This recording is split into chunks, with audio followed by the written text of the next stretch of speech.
This is episode 1 of the Resilience Chronicles, coming to you raw, uncut, and unfiltered, because I don't know how to do that shit yet. So, here we are. I've been wanting to document this journey and share this stuff with you guys because it is a very rich, interesting, and vibrant story, and my hope is that it inspires one or some of you to go for your dreams and do what you feel called to do and stop staying small, stop hiding. You hear this shit all the time, but when it comes down to it, it's fucking hard to do. And so I want to take you along for the ride as I do the very hard things in real time. Now, we're about, a month and a half into this now, okay? So I'm going to start now because there's no time like the present, but I'll probably go back and pepper in and kind of fill in some gaps because there is a lot of backstory to this. But I want to get started and I want to bring you these chronicles in real time, because we see so many of these, stories of once people already did the hard thing and they got through it and then they go back and kind of share these polished lessons, and that's all well and good, but like shit, guys, like we go through this shit, in the mess, in the pain, in the shit, and we still got to be doing it there. So my intention with these is to go back and fill in so many of like the amazing stories that there are to fill in, but also be talking to you in real time, even when things are hard and when they're not perfect. I woke up this morning super tired, worked a late night shift at the bar last night, and then I had to wake up and take my car into the shop this morning, so I didn't get as much sleep as I wanted. I was at the shop for longer than I wanted it to, so, today's one of those days where I am not feeling my best. Things haven't gone exactly according to plan, but there's still fucking good in it, and, I'm still gonna show up and I'm gonna fucking do it. So I'm gonna show up and I'm gonna start these chronicles, even though this is not, this is not the best day. And I've honestly, I haven't had the capacity to do this until right now, and I trust that this is the perfect time to get started doing this. I would have liked to be able to show up, kind of polished and have some message, have something to share, but shit, I don't think that's how we should be doing it. At least that's not how I should be doing it. So I'm gonna show up and do it exactly the way that I think I should be doing it, which is raw, real, uncut, and unfiltered. So let me catch you up at least a little bit so this stuff will start to make sense. My name is Jade. I'm the resilience coach. That is who I am at the core of my being. It's just my life story and my life's journey so far. It's in my human design. It shows up in my astrology chart. It shows up everywhere. So I've just decided to fully embrace it at this point. I went through a lot of hard shit previously in my life, and at one point I thought, I had been through it and I could teach from that place, and that was it, and that was my story. And lo and behold, this shit just keeps showing up in my life. But you know what? As hard as that has been and can be, it gives me the opportunity to walk my talk, learn new things, gain more experience and be able to talk and share from a place of really having fucking been there. Now, for a while, I actually thought that I didn't want to show up and share this real shit with my clients and with my audience because I felt like it somehow made me less worthy or less of a good coach because I still had problems, and that what do they call it, imposter syndrome, and that's a very real feeling. And so I was able to show up and teach on the things that I do know a lot about and very confident in, but these things that were at the edges of my comfort zone, I wasn't as confident in. But I realized recently that it's actually going through the shit I've been through is what makes me a good coach. It is what allows me to speak from this place of, having been there, knowledge, confidence, realization, and truth. So I, like all of you, am still human, and I'm going to continue to be presented with challenges, but I think this is the first time in my life that I just I feel this shit in the very depths of my soul. It's not, it's I've put in the work for all these years and I have a lot of tools, but I also have finally found that place of just the richness and the depth of the confidence where fucking doesn't matter what life throws at me. I will figure it out. I will get through it. I will learn from it, and I will share it with all of you, because that's that's it, right? It's the world needs more of this. It needs more connection. It means more reality. It means more of the real truth and us sharing our stories with each other so we can see that we're not alone and that we can gain confidence and inspiration from the stories of others. So I come to you again with the Resilience Chronicles. Okay, so like I said, backstory, and you might find if you follow along with me, like I go down these different roads, but gold always comes out of it. So I'm going to give you kind of the brief version, I think. We'll see where this takes us. I had a pretty big awakening at the beginning of December. So a lot of you are probably going to be coming to this new. I have no idea who I am. If you know a little bit about me, you might know a little bit about these things, but my passion is partner acrobatics in circus and performing in the circus. I love it. It's what fuels me, feeds my soul. I've done many different fitness and sports and creative disciplines, but acro is the one I really love. It's called hand to hand. This is what I do. Partner acrobatics. I basically do handstands and flips and tricks with a partner. I'm a flyer. My partner is the base, and I always say that the problem with partner acrobatics is that you need a partner to do it. But that's also where the beauty is and the richness. I mean, I think like partner acrobatics is just like, it's such an awesome discipline because there's so much trust and intimacy and nonverbal communication that you have with your partner in this like, you know, high, like adrenaline, thrilling, like discipline that takes so much dedication and work and practice and training your body to be able to do. And it's very fulfilling for me and I love it. So the beginning of December, I had an acro partner for about the last 2 years. And I put in a lot of work. I put in a lot of work to that partnership. When you have an acro partnership, I don't know, there's probably more mainstream, think figure skating. You have a pair or, and there's, some other like dancing, you have a pair of people. And when you're, pursuing excellence at a high level, it takes a lot of training and dedication, with that person, and you build with that person. So partnerships are very, very special. I mean, it's kind of like a marriage or something, and a romantic relationship, but it definitely doesn't have to be romantic. It's a sports type of thing. Although sometimes there's depending on the people, right? There could be a blend. So this is a very, deep relationship that you build with somebody. And I was actually also dating my acro partner. And at the beginning of December, I found out that he'd been lying to me about a bunch of things that were very important. And it's just, it fucking sucks. I mean, a lot of us have been there, right? I am a person, like, integrity is my highest moral value. I am really big on words and actions matching. And my now ex-partner, I knew he struggled with a few things, right? But, I feel like he seemed to be wanting to grow and, do the work and everything. And I'm really big on, we all go through this shit, right? And we grow and we change, and that's just part of being human.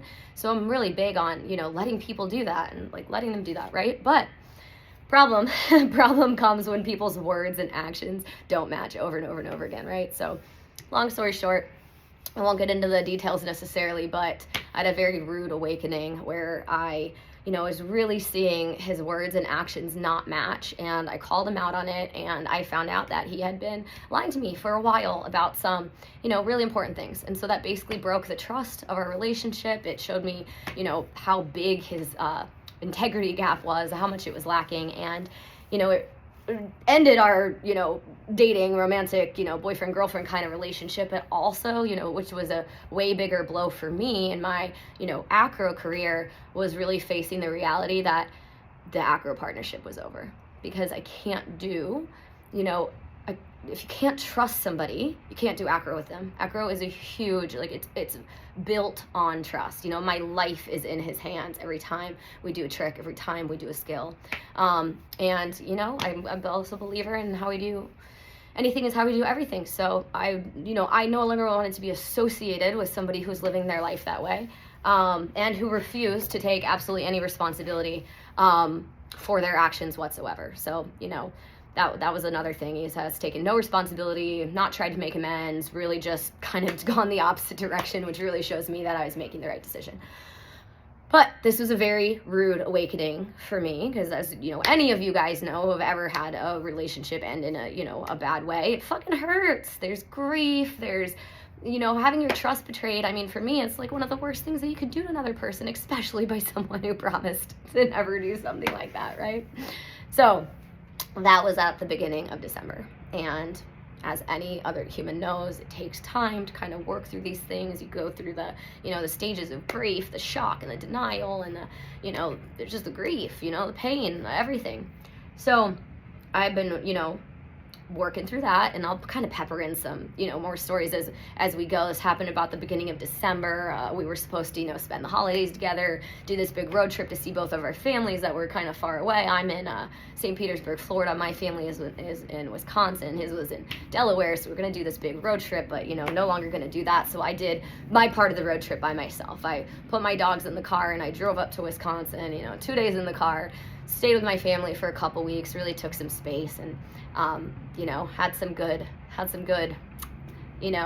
my mental work. I did a lot of internal, emotional processing, healing, sorting out like what I wanted to do here, right? And it took some time to work through. I was, initially willing to see if we could continue with the Acro partnership, if he was willing to take some responsibility, and if he wanted to, change some of his actions, although the romantic thing was just, that was going to be done, because once you cross that line, you can't uncross it.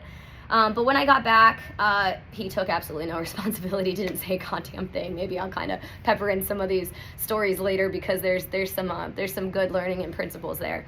But for the purpose of this video, I won't go too deep into that. But okay, so basically where I want to catch you up to, though, is really coming to terms with the fact that this Acro partnership was over, and what am I doing, right? What am I gonna do now? Because that's the thing, it's like my life is about me, right? And like what I'm doing. And for me, integrity is my highest moral value. I'm all about my words and my actions matching, right? And as a resilience coach, like I teach about this shit all the time, right? Like being resilient. Being resilient doesn't mean we don't have problems. And it doesn't mean just like bouncing back like everything's fine after shit happens either. It's about, getting better at going through the hard things and then continuing to work for the things that we want. Because when we put that, when we put our energy and attention along with our actions, we co-create with the universe, and we get there, but when we have these like big goals and these intentions, it like, I knew once I kind of started to know the truth, and like that it's okay, what's going on in my life and what do I want. And when I started to see the truth of that, it was a pretty big change. That shit's scary, but I knew it, like, okay, cool, like I see my golden brick road over here, but I know that that's not just like, there's gonna come challenges, right? There's gonna be obstacles, there's gonna be shit that comes along the way. And those things started showing up almost immediately. Like oh my gosh, there's so many good stories here, but I don't want to make this first video too long. Shit. Man, I could just talk for so long, so I'm like, what do I want to say right now? Okay, I'm gonna keep it back to challenges, right? So like those started showing up almost immediately, like car problems, like get back from Wisconsin, these noises my car is making. It's like, okay, so I'm moving to fucking Las Vegas. Like that's where the highest level acro in this world that I know of, the biggest group of acrobats, they're there. Okay, so that's where I'm going, because that's where my people are. And I don't have, like, here's the thing, it's like I don't know every detail yet. Like, sure, I know a few people out there, but like I don't know where I'm gonna be training, I don't know where I'm gonna be working, I don't even know where I'm gonna be living yet, but I know I'm getting my ass out there because that's where I'm supposed to be. When this awakening happened and this cord got cut, was really the last thing keeping me here in St. Pete. I originally moved down here to St. Pete because I was living in Wisconsin before. There was like no acro there. And there was a glorious, amazing place called the Movement Sanctuary in St. Petersburg, Florida. It was the best acro circus gym I've ever been to. It was a beautiful haven of just art and creativity and just fucking pure awesomeness. And I moved down here to be like, and that's a whole nother chapter of the Resilience Chronicles, that story. But I moved down here to be a small fish in a big pond. And I've become a big fish in a small pond. The movement sanctuary closed about 9 months after I moved here. A lot of the higher level acrobats moved away, and the last thing that was keeping me here was the acro partnership I was in. So once that was severed, it's like, all right, it's time to go. And we're going to go back in the Resilience Chronicles because there's a lot of shit previous to that. Like, we had a couple hurricanes here, at the end of, in the beginning of the fall that were pretty gnarly. And the house that I was renting got flooded, and then they weren't really going to ever indefinitely fix it. So I was able to get out of my lease, but I've been homeless since the end of September. So that was all going on. But I even knew when that happened that it was making room for something else for me. And so when this shit happened, it was just like so obvious, like it's time to go to Vegas. Like, there's no time like the present. So here we are, right, in this Resilience Chronicles. That's what I want to kind of catch you up. So we're about, it's about 6 weeks since this shit went down, and oh my gosh, things have been shifting and changing so fast. But, I came back down to Florida for, New Year's. I had a couple New Year's gigs. Those were the last gigs that I did with my old acro partner. I was waiting to see if he would take any responsibility and step up and see if we could continue that partnership. But he took absolutely no responsibility, and so I had to end that partnership. And then, it's just time to get to Vegas, but my fucking car's been breaking down. It's been in and out of the shop. I'm still, that's still in process. I've been working a side gig at a bar downtown to just try to stack money to get my, self out to Vegas. Extra money, for that move because I need it now, but just trusting that it's going to work out.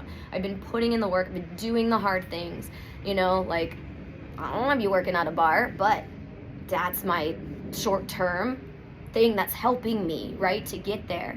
So yeah, shit's been hard, shit's been busy. And also in the meantime, dealing with the emotions of grief, the roller coaster of that, kind of watching, my ex-partner do a bunch of douchey, shitty things over here on the side, and not having anyone to train with while I'm here either, not much. So I'm just working really hard, grinding in this kind of moment. It's I'm in this kind of a barren wasteland with I can see the lights on the horizon, and I know I'm going over there and I'm gonna get there, but I'm in this place of just faith, right? I know my callings over there, and I have faith that I don't know exactly what that looks like or what's gonna happen over there, but I know that there's adventure and there's purpose and there's truth over there for me. And in the meantime, I'm sitting here kind of watching this cesspool shit happen, knowing my bright future is over there, kind of trying to ignore that, the shit happening over here, and stay in my fucking lane of putting in the work, having faith, doing the works to create my bright future. So this is the Resilience Chronicles. This is me doing this shit in real time. I'm gonna start showing up, sharing the past chronicles of some of this stuff that go, oh my gosh, there's just so much, there's amazing, so much shit.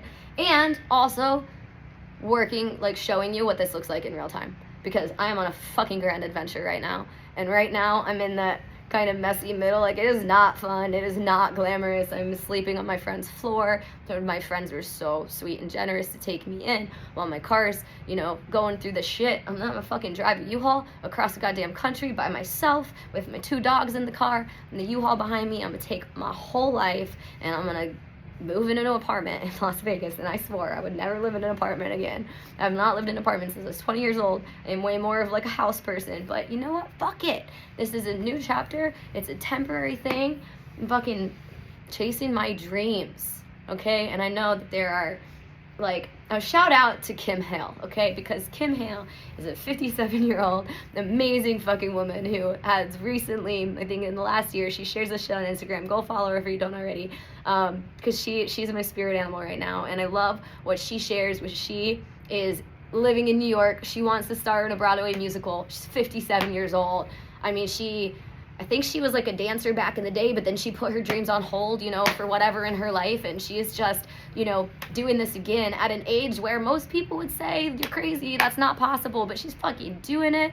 She has the best fucking mindset and attitude. And she shares that shit. And I love seeing every one of her posts. I have been like as the resilience coach, like one of my passions is just people with fucking great stories of resilience, and especially older people doing shit that society says is impossible. So, you know, I'm 38 years old. So like most people, you know, like kids, you know, you get a Cirque du Soleil because you go to circus school, right? Now there are some cool stories out, you know, out there of people, you know, making it later in life, but that's like, you know, that's the exception. It's not the rule. Like people ask me all the time if I've been doing this stuff since I was a kid, and like I like legitimately I got kicked out of gymnastics as a kid. I got kicked out of soccer. I got kicked out of ice skating because I was clumsy as fuck and I had terrible coaches, so nobody tried to help me. They just kicked me out, told me not to come back, and I can't get to the next level and all these things.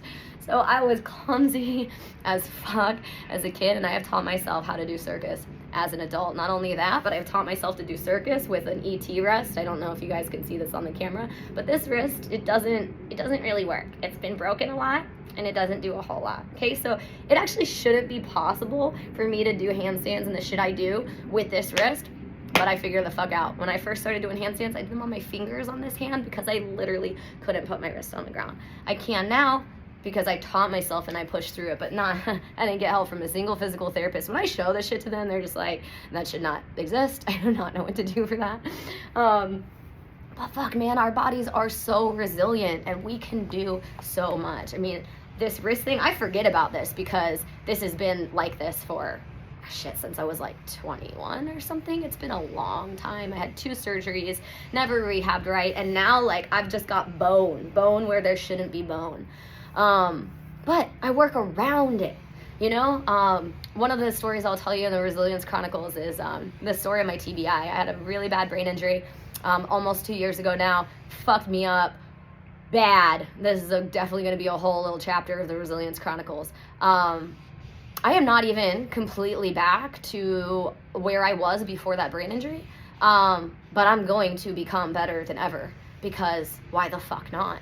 It's so possible. And there is, I mean, yeah, this is a whole story for another time. There is unfortunately not nearly enough understanding or help for traumatic brain injuries in this world, but hey, that's one of my specialties. Funny enough, I've been studying applied functional neurology for many, many years, way before my brain injury. So honestly, I know more about most doctors about brain injuries, but you know, when you're the person with the fucking brain injury, it's not, you know, you can't help yourself nearly as much as you would like to, you know. Anyway, story for another time. But age doesn't matter, history doesn't matter, injuries don't matter. So much is fucking possible. You just have to fucking do it, and you have to feel the fear and do it anyway. You have to pull out that fucking courage. Like, it's not about not being scared or thinking everything's gonna be okay. It's about having, like, building the capacity and the space to be able to feel all of those emotions and keep moving forward.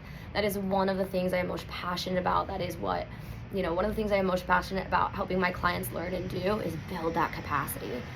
And yeah, there's just so much more to this, but yeah. Okay, so this is episode 1 of the Resilience Chronicles. Many more to come. Thanks for being here and following along. I hope it is as much fun for you as it is for me. And I will talk to you later.